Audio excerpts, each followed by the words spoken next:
Let's roll. Welcome to the show. From lasers to the CNC.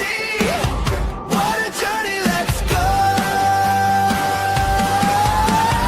Santa's in the house. Tell me how you made it. Santa's in the house. Show me how you shaped it. Craft by craft, we'll see how you got here with me. Hello, everybody. Welcome to another episode of Santa and the Maker. This is episode 5. Santa Chris here of Santa's Laser Engraving. I'm hoping everybody had a good weekend. I know we had Father's Day since last time we had a show, so everybody had a good Father's Day. Every maker has a story and a craft journey, and what we want to do in this show is we hope to discover those people and see what's behind those creations. And so that's what we want to do. And today, our guest declares he's an old plumber with fat sausage fingers, a questionable attitude, a delicate touch of a wrecking ball when operating a laser engraver. And he's like so many of us who's just recently started working in YouTube a little bit to see what he can do and see if he can share any of his things. So we'll bring him on here now. And our guest today is Jim from Max Laser and Resin, and he's also co-host of Two Guys in a Workbench. How are you, Jim? Good. How are you? Thanks for having me on, Chris. You're very welcome. I appreciate you taking the time to come on with us. So, anything exciting going on today in your neck of the woods? No, just getting ready for a 3-day weekend. Pretty quiet on the campus, so not too much on that end of it. Got a few projects I'm working on that I got to get shipped off this week, but other than that, nothing real major at this point in time.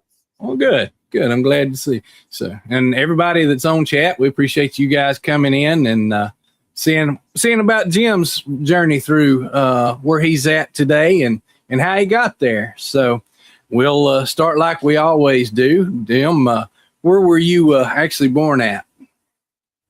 Right here in good old Emmett, Idaho. Emmett, Idaho. So Yeah. have you ever really left there, or you pretty much grew up there the whole time?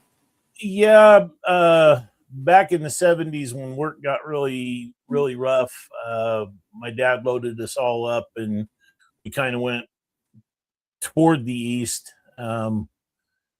just picking up jobs here and there. We ended up in Iowa for, I think probably a year, but I was a little codger. I was probably 4 or 5 maybe.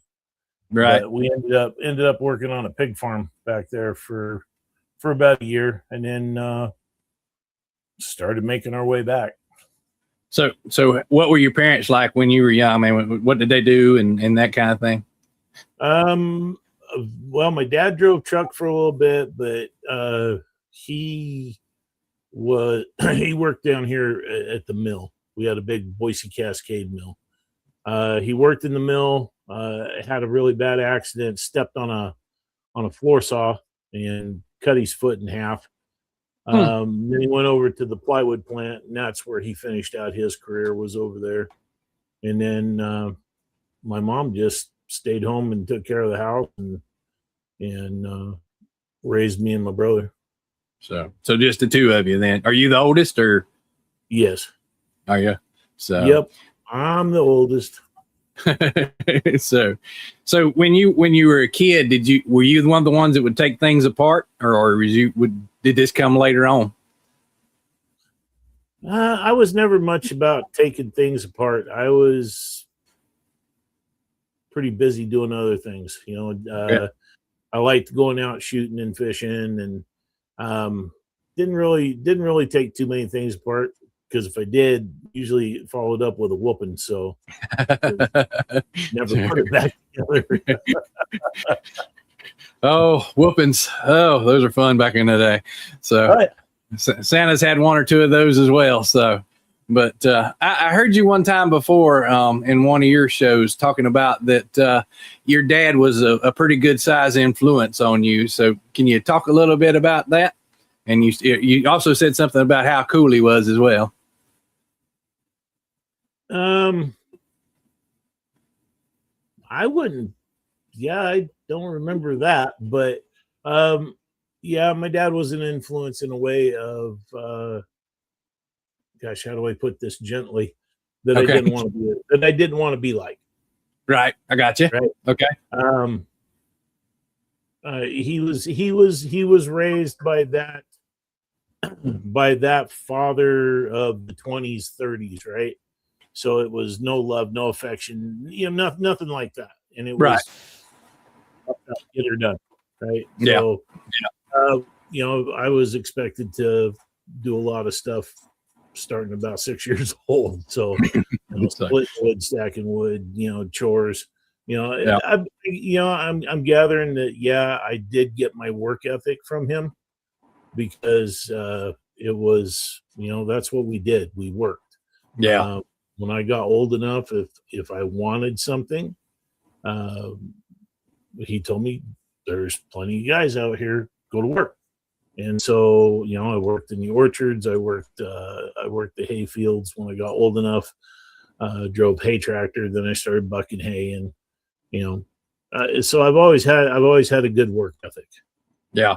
Yeah. So, well, and your mom, what influence did she have on you as far as you growing up through the years? To be honest, and she's really the one that set me on my path for with my walk with Jesus. Right. That's great. She was a very, very solid Christian woman. She was an old farm girl. She didn't take any crap. Um, uh, when her and my dad got divorced, I was the typical kid. I was angry at everything. Um, we had words one morning, and I never seen the left coming. But when I woke up, she was locked up with the right hand going, "Would you care to rephrase that?" And I was like, "Yes, ma'am." But yeah, I mean, that's one thing she taught me, was to how to walk in my faith and how to Yeah. keep my eyes on Jesus. Right. Yeah. Well, good for her. I mean, that's the lesson that we all learn. My grandmother was the church treasurer from the day the church was founded. So the joke is that anytime the windows were going to be washed, we went and sat in our seats and watched them get them done. So we grew up a lot in the church as well. But so growing up in high school and all, what interested you back in those days in high school? Girls. Girls. Honestly, no. A bunch of the guys I ran with, we were pretty heavy into drag racing, motorcycles, stuff like that. Right. Yeah, we loved riding. We loved just going to the mountains and just wandering through the forest aimlessly, But I've always been an outdoors guy. Yeah. I'm not one for setting indoors all the time. Understand that. So yeah, since we've moved here, I'm not gonna be able to hunt as much as I used to. So I understand the desire to be out there, because when you get out there and get into quiet for a little bit, sometimes you can just lose yourself and totally not hear anything but what's going on around you.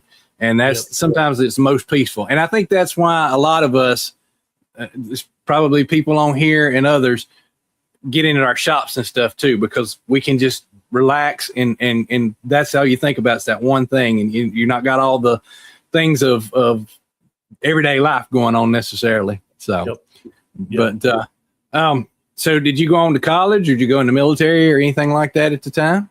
I went to trade school. Trade school. Yeah, and it wasn't until after my wife and I got married. I had a few jobs. I worked at the packing houses around here. I worked at a cabinet shop. I mean, I can literally, in my 62 years, 8 jobs. I'm a loyal employee. I don't leave. Right. So I just after Melissa and I got married, I was like, I need to go find a new job because it's nowhere around here.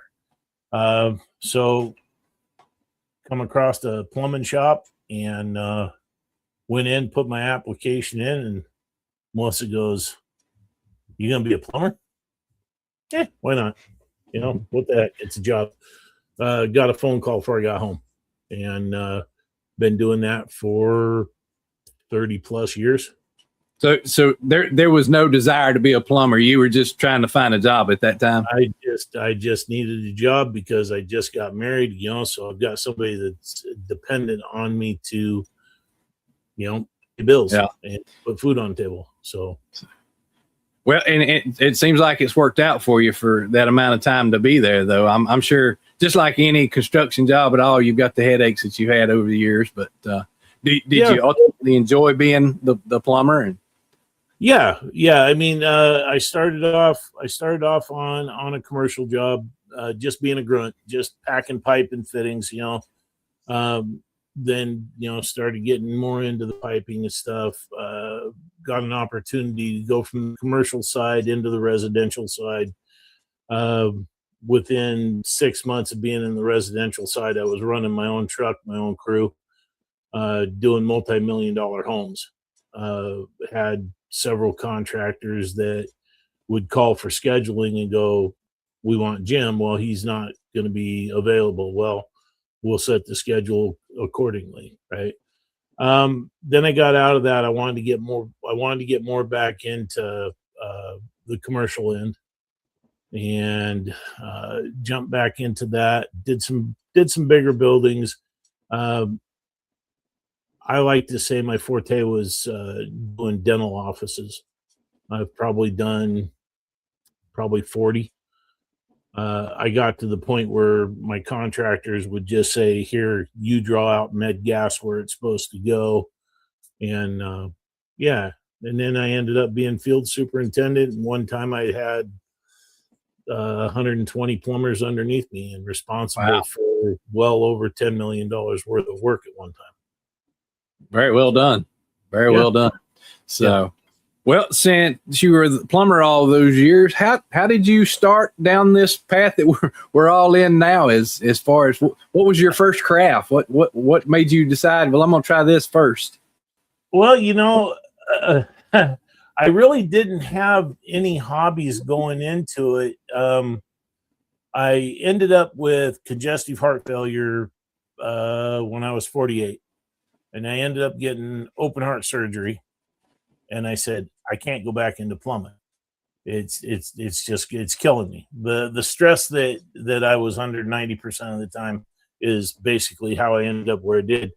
So I tried a few things. I was going to be a web designer.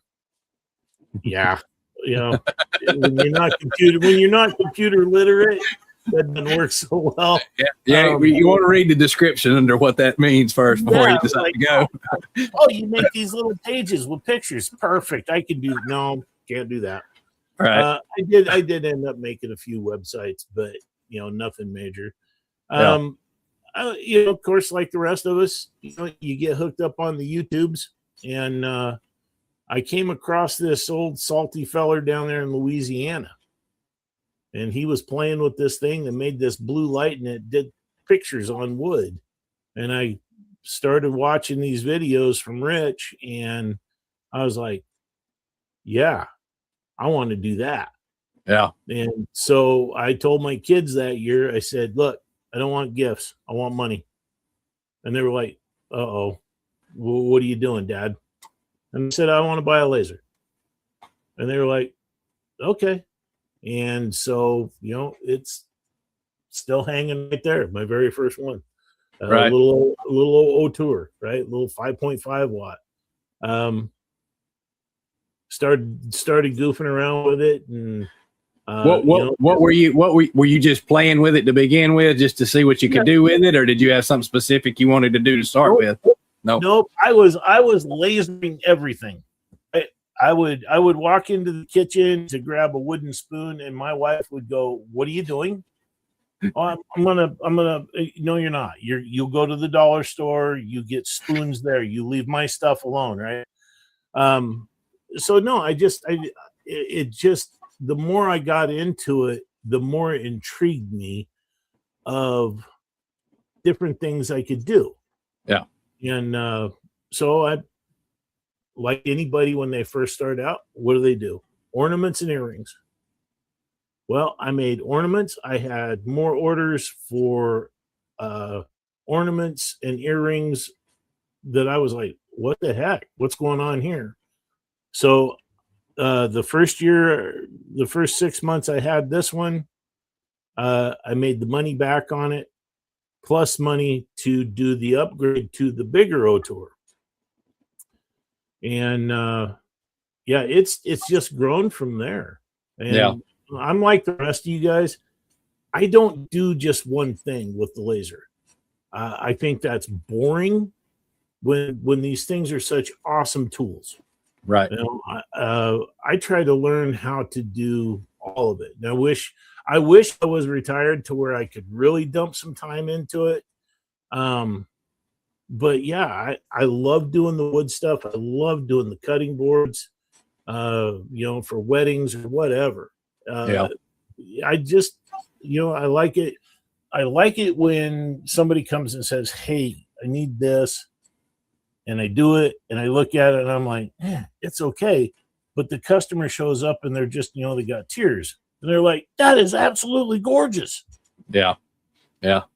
Jack agrees with you. When you get a laser, nothing in the house is safe after that. So, Dude, my wife has been gone for almost a year now. And even today, if I walk in that kitchen and I grab something like a chunk of stainless, I hear her voice go, "Put it back." so well, Jack may be taking it a little extreme right here. Here, kitty. So, Yeah. Tattoo the cat. Yeah, exactly. So you got your lasers, you got into it, and then you decided. Did you then decide to start doing leather, or did you get into another craft at first and then get into the leather? Because that's kind of what a lot of us see you do on your show is leather and stuff like that. So where did that progress after that? Yeah, I enjoy doing the leatherette stuff. I love doing the hat patches, and you know, because hats here in Idaho are a big thing. I mean, shoot, even my grandson at 4 years old is already wearing a ball cap. So, yeah, I love doing the leather stuff. You know, and I have the fiber. I love doing knives, and I really want to learn how to do the outline of the blade and be able to put artwork. You know, I can do it. It just takes me a lot longer than most people, but you know, instead of just putting names or verses on them or whatever, I want to be able to doll a whole blade up. Yeah. And yeah, but you're right. I do love doing the leather. It's a challenge because it seems just like oh shoot, what am I trying to think of? Leather doesn't burn the same all the time. You know, your leatherettes, they're going to burn the same all the time. You're going to get a black mark. Sometimes with the leather, you're going to get a black mark. Sometimes you're going to get this darker brown color when it's done. So yeah, I love the challenge of doing things like that. The different types of woods. So you got into some 3D printing too, did you not? I did. In fact, I just printed me another tactical gnome. got an entire military coming in Jim's place. I would if my buddies and my grandkids would stop taking them all. So how? Well, two questions. How did you progress to 3D? It's probably like the rest of us. You saw it, you thought that looks fun too, and want to do that. Jeremy, that's HDL Customs. That's Jeremy's fault. Well, I've already blamed Jack. That's why I now have the Snapmaker U1 because it's sitting in my office upstairs because he kept making all those light boxes and that kind of stuff. So. I know. I'm like, I gotta stop listening to Jack. Yeah. So, yeah. Well, you got a 100-watt laser now, right? And who helped you with that? Yes, but I am very grateful for that because he he saved me quite a bit of money because I was looking at buying a whole brand new machine, and he's like, "Why do you want to do that?" So, but yeah, he might be an influencer and he didn't want to be. So he's at least two of us, me and you anyway. So, but so let's talk a little bit because you brought up the knives and you've got a connection basically with knives, which is through your son. So kind of tell us how he got into it and how you guys ended up coming together as far as doing it, what you're doing now. Gosh, what was he? He was probably 14, and he's a lot like me. He doesn't like to be in. Him and his buddy would play a video game for maybe an hour, and then it was like, oh Lord, what are they going to burn down? So they would come out here, and he the same thing, the YouTube.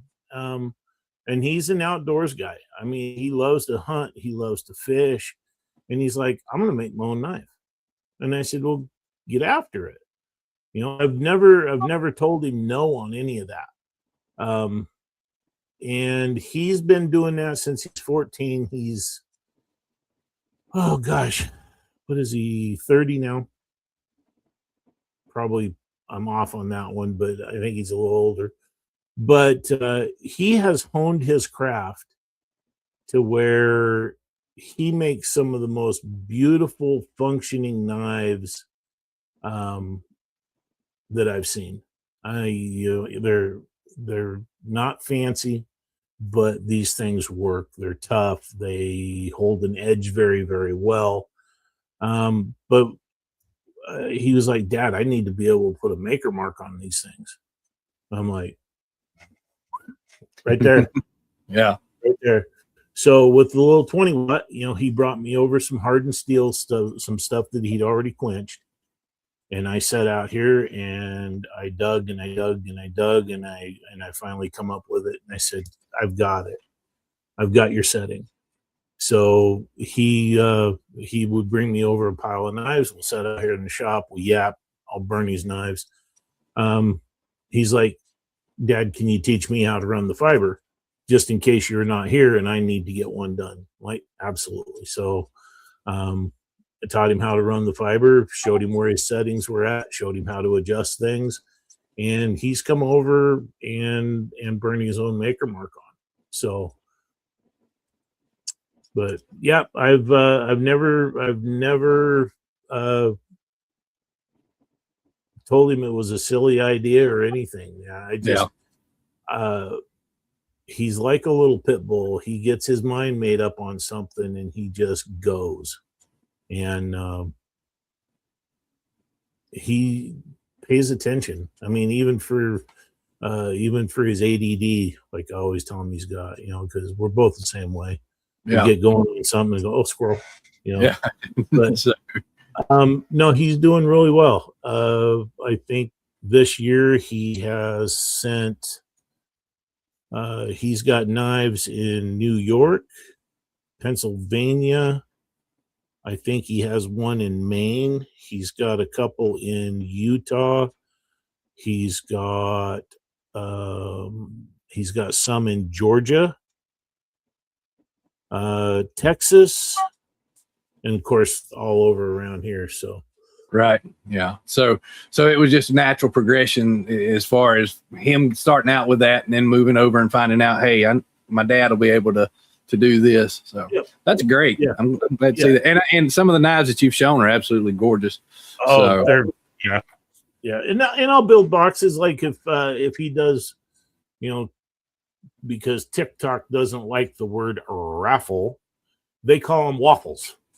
So every once in a while they'll waffle something off and I'll build a box for them. Yeah.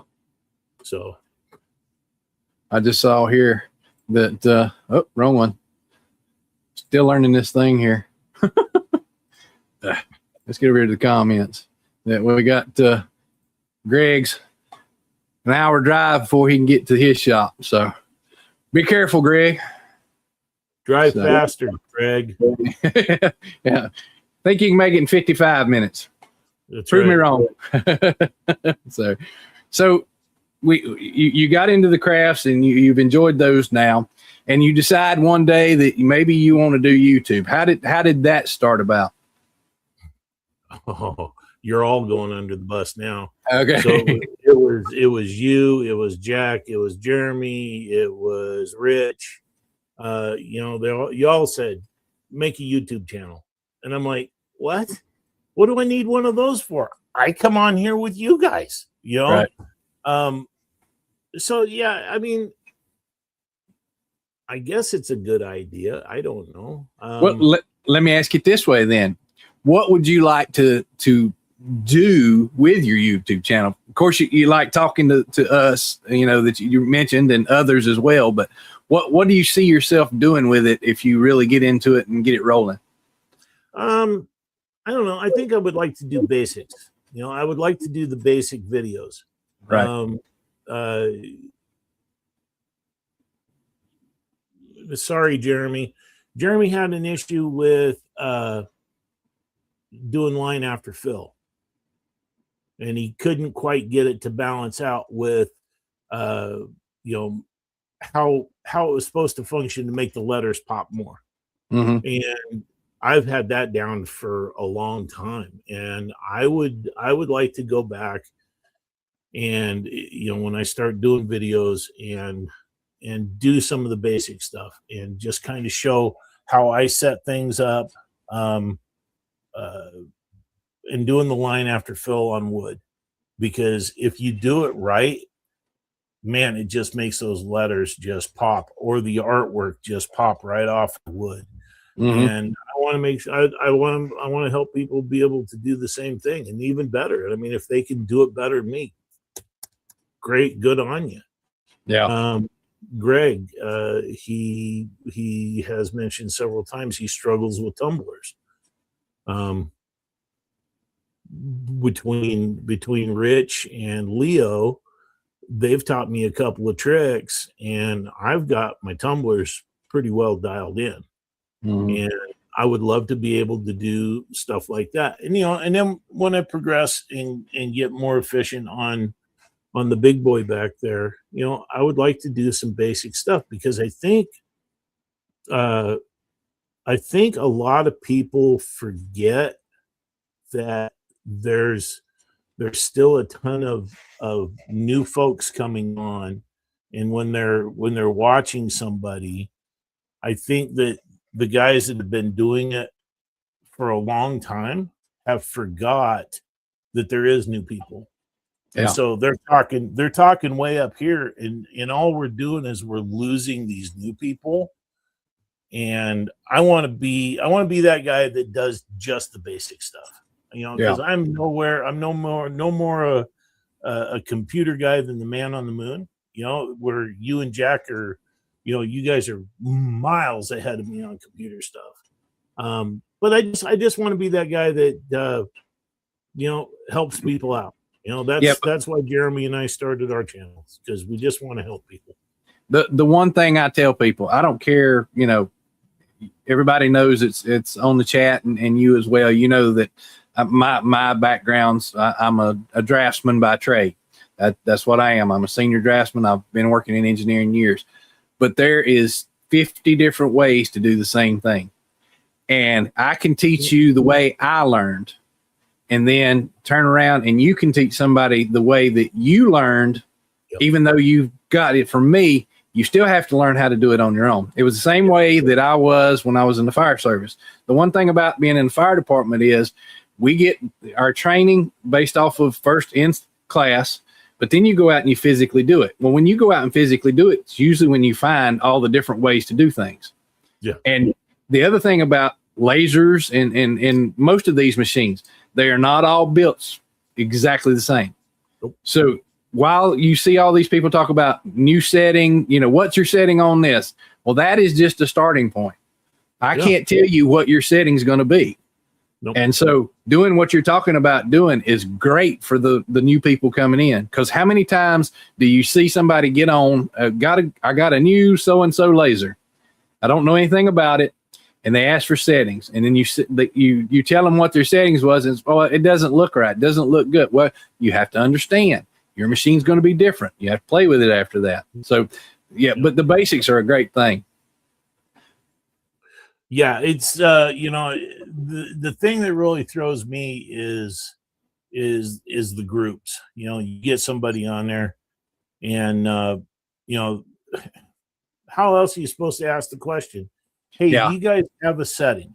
If I go and ask somebody for a setting, I go, hey, can you give me? I have basically the same machine you did. Could you just give me a basic setting to where I can go from there, to where Yeah. I'm not wasting a whole ton of material to get to this point, you know.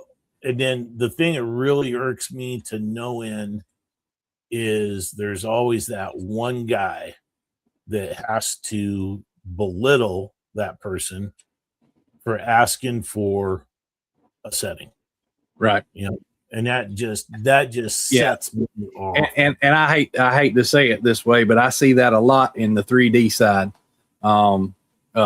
Somebody will ask a question, and it doesn't matter if it's asked one time or 10 times.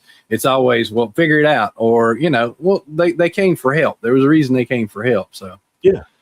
but Yeah. and Jack's talking about the same thing we're talking about. He started building computers when he was 14, and it's basically get out and HTL, doing the same thing. You got to get out and try it. You got to get out and do it. Yeah. Yeah. And so it's it makes all the difference in the world. And I've said this before, sitting in the Santa chair and listening to kids 7 and 8 year old asking me for a 3D printer, knowing that the parents are looking at me like I don't know anything about it. And you often wonder, well, did they get that 3D printer and print the Benchy out and then couldn't figure anything out after that? So the kid has totally disgruntled from that point on. So, but that's just, you've got to have that mentality as well. Yeah. So, it's, you don't just pick it up and run with it. You watch a lot of videos, you research a lot, and there's some incredible people out there to be able to watch there is a lot of community support that's out there now, and you have to be careful even in the laser side, because we all know that some are there just to sell lasers and others are there to truly help these new people out. So you have to kind of weigh that as well. So that's something that you have to do. But so you started into the YouTube a little bit, and I know you've had some frustrations. I know you and Jeremy had a little issue when you went from from StreamYard over to, I forgot what it was now, Restream. Yeah, you had that going on, so that's been some frustration. But what has been your most frustrating part when you started down this journey? On the laser end of it, just in general. Was it in lasers? Was it in YouTube? Was it in? Now the YouTube don't bother me. I just put that on Jeremy, right? Right. I say, here, you deal with it, because I don't care. No, I get frustrated with the lasers because I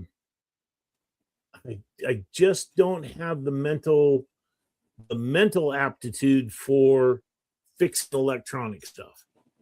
And sometimes laser head won't work or this or that, and I'm like, I'm gonna just smash it with a hammer. But usually, I'll get a hold of somebody, whether it be Rich or whether it be Jeremy or even Patrick or even one of you guys, and say, this is what it's doing. What do I need to look for? Yeah. And Jeremy always makes me leave the room and go, take a walk for a minute. Yeah. Calm down, because I am a hothead. I always have been, but I get frustrated because it should be something simple. I sat here and I watch you guys, take stuff apart, and I'm like, well, how come I can't figure that out? But I am. I'm getting to that point now to where I'm stopping. I'm looking at things, going, okay. Yeah, and I'll get my phone out. I ain't ashamed to admit it. I'll get my phone out. I take pictures. YouTube University is a great thing. I'll be honest. Now the only thing about it is you have to be able to decipher if that information I just got from that video versus this information over here, do they jive with each other, and which one do I think is correct? Yeah. Because the one area that I have a mental block, I guess you could say, I can do enough car mechanic stuff to get most of it done. But if I was to have to tear an entire engine down and rebuild it, I would have charts and track graphs and everything out there in order to do it. I don't have that ability to do that, but I can take this laser and look through the parts on it and know pretty much, all right, there's the stepper motors, there's this, there's that, and understand how that all works together. So, you know, it's not just you, it's all of us. We all have that one mental block. And so YouTube can be a great thing. Yep. No, I for the most part, I love my lasers. You know, especially now. We'll go back a little bit when I first started getting into this, and Melissa's like, "You gonna make this one stick?" And I said, "I think so." You know, and she goes, "Good, because you're gonna retire here pretty soon, and your butt's not gonna be in here bothering me all day." That's why I'm sitting in my shop now. Yeah, yeah, So, and you know, and this really does. It really brings me some joy. I love building stuff for people. yeah. I like getting challenged. You know, hey, can you do this? I don't know. Find out. You know, and it comes out better than what I thought, but I'm my biggest critic. So Yeah. Well, crafted here is, you know, if you quit luring, you shouldn't do it anymore. Yeah, that's true. Because then the joy's gone out of it.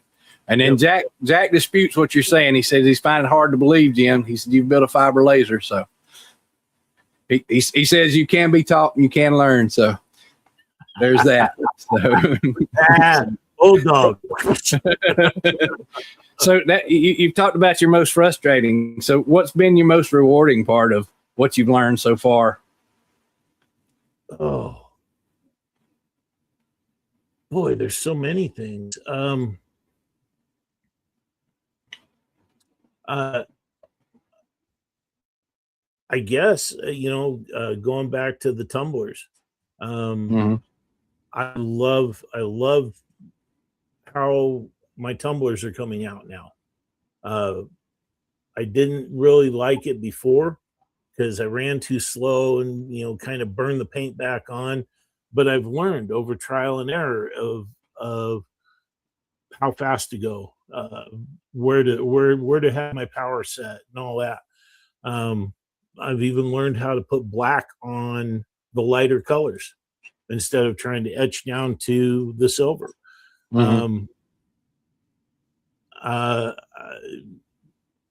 Designing hat patches.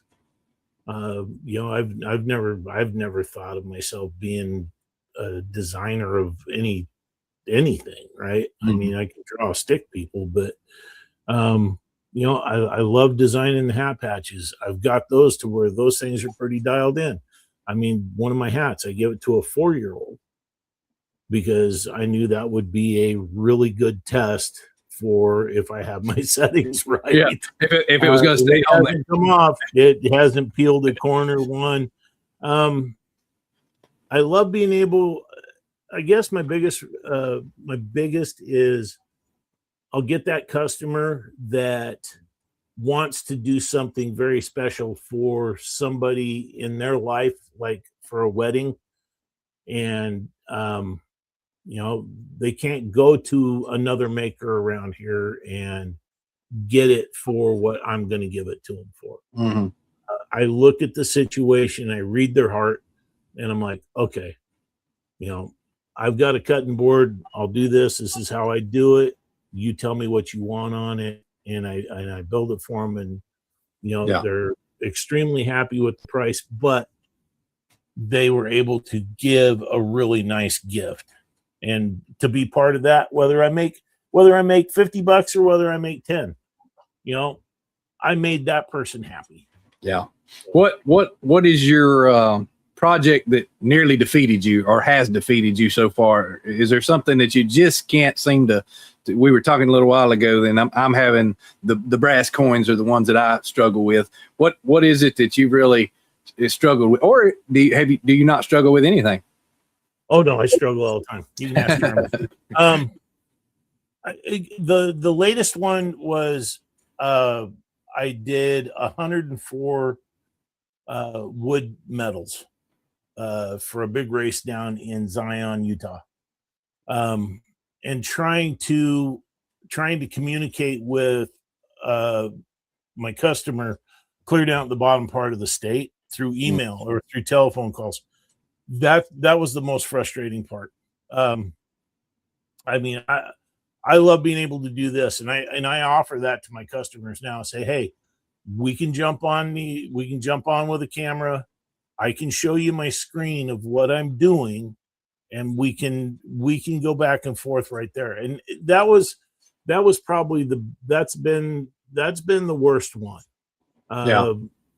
Just for the simple fact was I wasn't able to explain myself well enough through a text message or even on the phone. But needless to say, it came out. She loved them. The participants that won them, they loved them. They loved them more than they did the metal ones. So, yeah.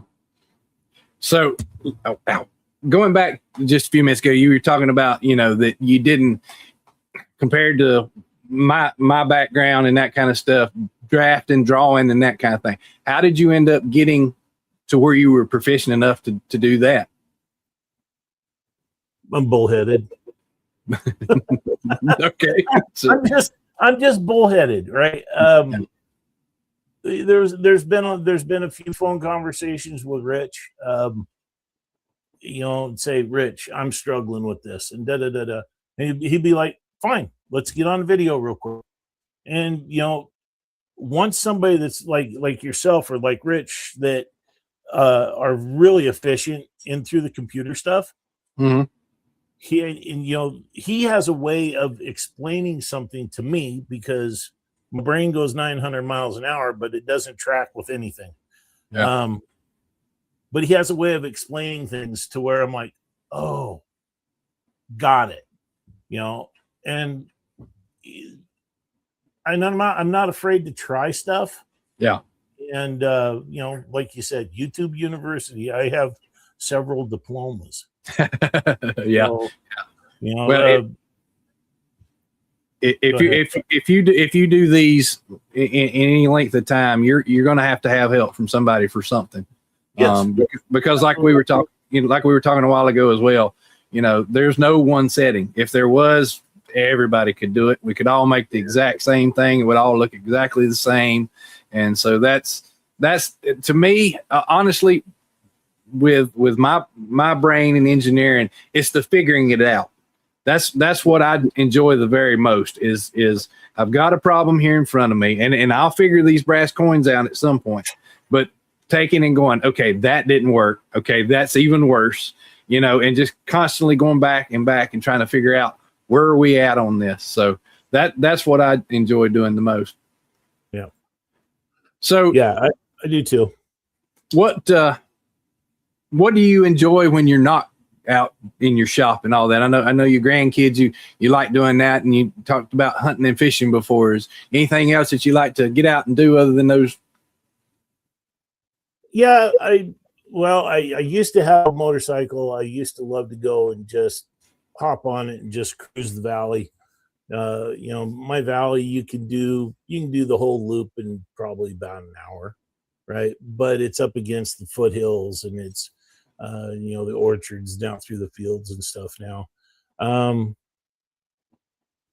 like to go ride my four-wheeler, just go take it up to Cycle Park and drive back past the old mining town that we had for years ago. Well, it's up and running again, but just to, I like to go out and just be out and just sit there and look at God's creation and have conversation with him. I'm a big believer. I have to be. Yeah. Yeah, well, I understand fully, and like I said before, I commend you for that as well. So, is there a craft that you'd like to try next? Is there something in particular that you look at and you say, I want to try that? Yeah, I want to. The next one I want to get, the next laser I want to get is I want to get a CO2. But just because I want to be able to do the acrylics. Mhm. Oh man, I would love nothing better than to be able to etch the little night lights for my grandkids and just put some crazy design on there, and then put one of them little Amazon color changers on there. But the more I keep watching Jack, and then of course now you've got one, a four color printer. Doing the light boxes, that intrigues me. Yeah. Sitting there watching how Jack layers everything out and stuff like that. I'm telling you, I get one of those and it's going to be off the wall. There's going to be colors where they shouldn't be, it's going to be fun. But yeah, Jack, you're right. I would like to do what you're doing too, because I love doing woodwork. Yeah. I would love to get a CNC Yeah, and just be able to do the designs. Like Jack did that one the other day. He did the 250 coin and did a CNC route of it. Yeah. That right there is, I'm like, that's cool. Yeah, it looked good. So Yeah. So Jack's making us feel bad about our art versus what he's been doing here lately. So like we said at the beginning, he's an influencer, so he makes us buy all this stuff as well. So I know. Get deep into my bank account. So, well, if you had unlimited time and money, what would you build?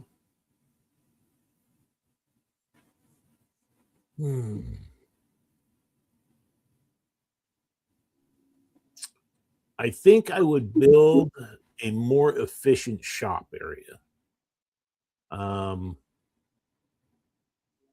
Because right now I'm pretty cramped, and of course there's more things that I want to add to it. But I would like to be able to set it up to where,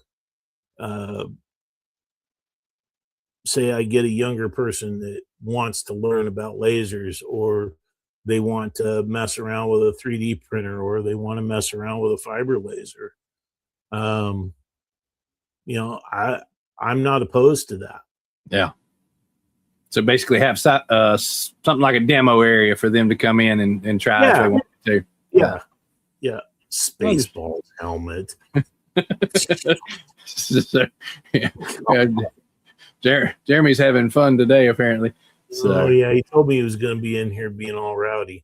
So, well, I don't know if anybody's noticed, but I've left up Jim's information up on top, and it's been running across on the banner across the top. So, go like his channel, and if you're enjoying what we're doing on this side too, like my channel as well. We're both in basically the same boat, really. We're just trying to get out there and start talking with people and finding our way through YouTube as well. So any support would be helped. But what do you see yourself down the road? You talking about getting another laser and all. What do you think you're going to be once you retire? What are you going to do then? My own boss. Yeah, well, I mean, that's my goal. I don't want to go till I'm 65. Right. I want to go another year, maybe two, but before my body completely just breaks down from all the abuse from 30 plus years of being a plumber, I want to be my own boss. I want to make this into a very efficient small business, but I don't want it to be so big where it takes over, to where, say, if one of my grandkids calls up and says, "Hey, Papa, come and take us to ice cream," I'll be like, "Yep, shut her down and take off." Right? Yeah. That's what I'd like to do, because I promised my wife I wouldn't sit still.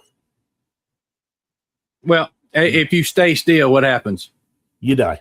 You die. That's right. And you see it all the time. And you know, I said it in one of the other lives I was in one day. Most of us who are in either the chat over here or myself or you, we're all a type A personality. We've always got to be on the go. We've always got to be doing something. And especially us, if we stop for a minute, then, you know, that's, you know, we might as well just fall on over because we couldn't be able to deal with it anyway. So, but anything that you'd like to tell everybody that nobody would know about Jim?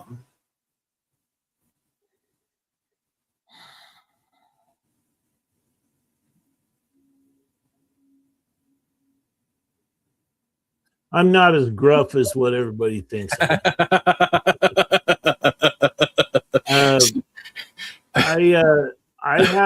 have a pretty gruff exterior.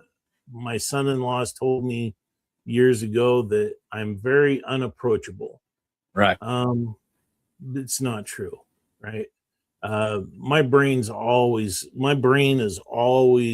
doing something, and you know, my daughter-in-law calls it the RBF, right? So we'll just leave it at that. But right.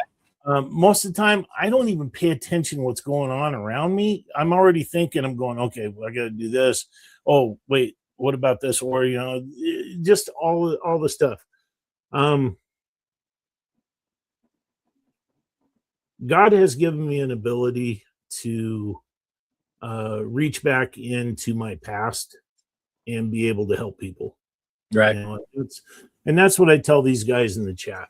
You know, if you're struggling with something, I don't care what it is. I've probably already done it. I've probably done it 4 times. But I want to help people out. You know, be it just either having conversation or praying, you know, or just being there to just listen to somebody. You know, I want to make sure, because this is,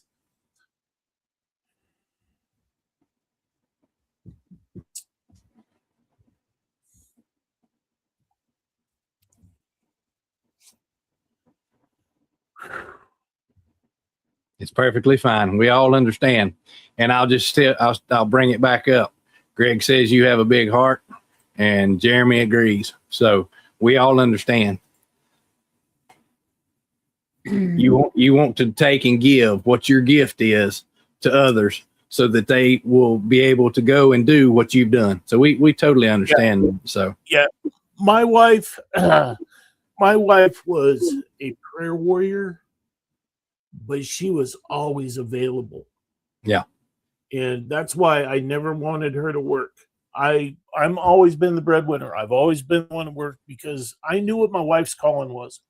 And she has helped so many young ladies deal with issues, deal with, you know, the unwanted pregnancy, the, you know, health issues, all that stuff. Mm-hmm. And I made her that promise that I would do my dangest to continue on. And you have, like I said, your ability to start where you were, get into the craft like we all did, jump in with both feet basically into the YouTube, and then, you know, you and Jeremy on your show, you are doing exactly that. So I commend you on that as well. So is there anything else you'd like to tell everybody, and we'll wrap it up? No, I'm just trying to figure out why y'all follow me, right? I mean, it's because you're grumpy. We're waiting for you to be nice. You're being grumpy. Well, I am grumpy. You know, it does my heart good that that I'm able to come on here and people enjoy it. Yep. And we have a good time cutting up, cracking jokes, you know, just and I need that. Yeah. Well, and like we said at the very beginning, you know, this community of people in lasers and the people that's on chat right now, they're some of the finest people that you could talk to, whether you just chat to them on the chat all the time or come on the live and talk to them. So we have a really good group of people here. So yeah, I absolutely agree. You know, we were goofing around the other night, and Jeremy reached over and just clicked the go live button. I didn't even see it. You know, next thing I know, you know, here comes Greg, and here comes Dwayne and Jack, and then you show up, and I'm like, all right, the group's together. Let's go be silly. So, right, yeah, and Jeremy agrees that they're the bestest, and so like I said, it's. As far as I'm concerned, if my YouTube doesn't go anywhere ultimately other than these people that I've got on the chat over here and the other ones that come in and out, then I am perfectly fine with it for the rest of my days because I enjoy that. So, but like I said, up top you'll see Jim's information, Max Laser and resin. I can't even say it. Oh, let me ask you this. Yeah, raisins. So the resin side of it, how did you get into the resin side? Give me 2 minutes and I'll show you. Okay. So this has been a good conversation with Jim. I appreciate him opening up like he has, and I also appreciate the fact of what we've been able to talk about today. I hope you guys in chat have enjoyed it up to this point. So if you have, like I said, you know, hit those like buttons on either one of our channels and help us out a little bit. So and I saw a lot of people were taking and doing other things today, working in their shops and that kind of stuff. So hopefully you're making a lot of good things. And has anybody got any shows coming up or anything? I was telling Jim before we came on that I have just got signed up. There's a place event called Mum Fest here in New Bern, and it's a 2-day festival, and it's in October. And I was lucky enough to be able to get into that. And then I found out that, and I knew it was big because they shut down most of the town. And when they do that, every road's pretty much covered up. But I found out we're going to have anywhere from about 70 to 100,000 people for 2 days. So you're going to see me with some videos probably out here in the shop and while I'm working away trying to make enough inventory for that. So, but anyway, go ahead. So one of my very first projects that I did with my O-Tour is after my dad passed away, I found his just discharge papers from the Navy. And I'd seen a clip say, okay, yeah, you can take it in, you can photocopy it, bring it into Lightburn, you can trace it. And the resin, because I was going to be a millionaire. I was going to make the best river tables ever. We'll have a quick poll while you're telling us the story. How many in your chat thought you were going to be millionaires when you got into lasers as well? Please put that on the chat while we're at it. Go ahead. I'm going to be a millionaire. Yeah. So anyway, after my dad passed, I had a chunk of live edge cedar, and I got in that mode, and my wife's like, uh-oh, what's he up to? And I said, you'll see. So I went in, I photocopied it, and I emailed it, and I brought it into Lightburn, and the very first try. Oh, that is gorgeous. That was one and only shot right there. And I was like, I've got to preserve that. So it has a coat of resin on it. And that's what I use my resin for, is I use it for covering my projects. I use it on my metal for pictures and stuff like that because it doesn't flash the metal. But yeah, that was my first major project that I did with my O-Tour. So with the resins, I've used it a time or two. You get the bubbles and stuff like that. What kind of learning curve did you have for it? Because you probably use it a lot more than I do right now. I did it some on my woodworking, but I haven't used it in quite a few years. Yeah. I destroyed quite a few things. So, yeah.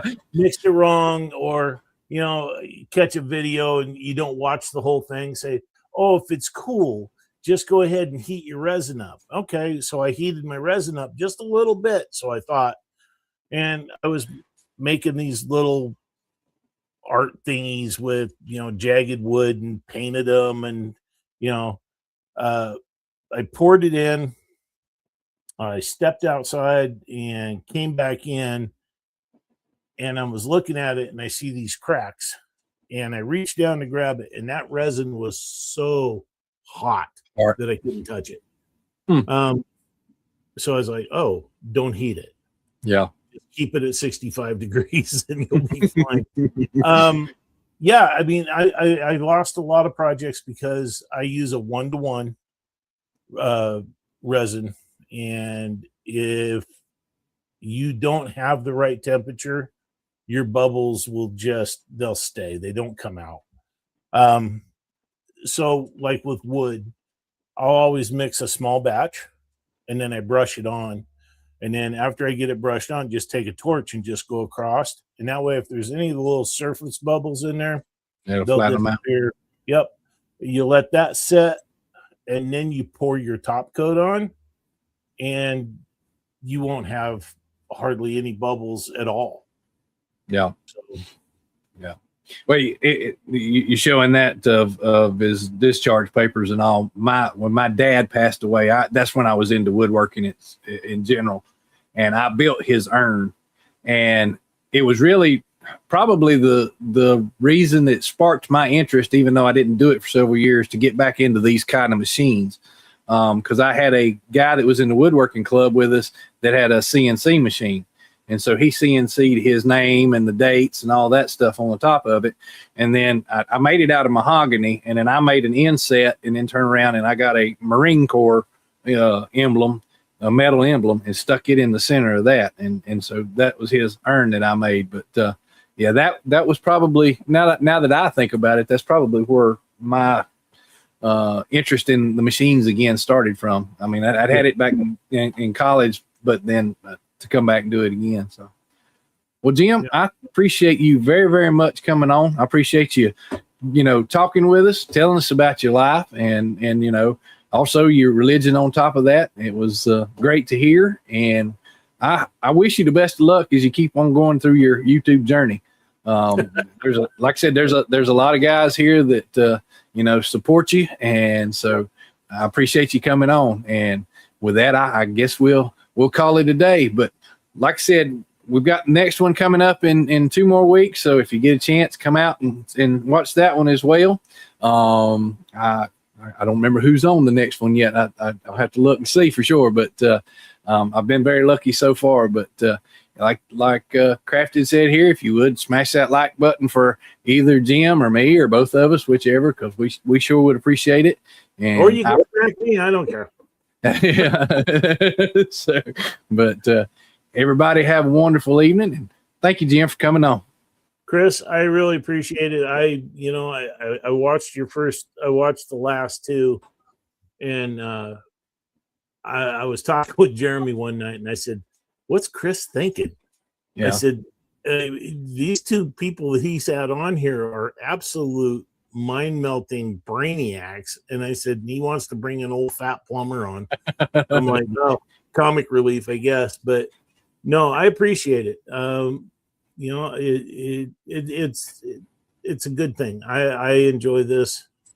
I love what you're doing because it does help the rest of us. We get to see what another maker's like without them being on their channel and having to the persona they are in front of their camera. It's good to see them relaxed and just answering questions and talking about their selves. So my whole thing was I didn't care if you were somebody who's got a channel and has got 100,000, 200,000, 500,000. or if you were somebody that has just started out, we all have a journey we've been through, regardless of where we are now, as far as YouTube or anything else. And I've got some people that I'm talking to, or either that are coming on, that may not be on YouTube. They may only be on Facebook. I have one in particular I'm thinking of that used to be in my woodworking club for years. And he's a woodworker. He's mostly on Facebook, but he does some beautiful work. And he's done things like trains and, different things. He does a lot of cabinet work and things like that. So that's why I want to encompass everybody. And several of these people that are in the chat already have either been asked and been on or going to be on. So it's going to be everybody. And the ones that I've sent out to, and they've either said no or whatever, that's fine as well. I'll ask until we run out of people. So that is my whole thing, is just to get out here and let people of every type just sit down and say, okay, here's where I started and here's how I got here. Because like you said earlier, we all started somewhere, and it's fun to hear where everybody started from. Yep. You have to get to somewhere, you got to start. Exactly. So, and with that, we'll tell everybody good night, and we appreciate y'all coming and watching this evening. So y'all have a good evening. Peace.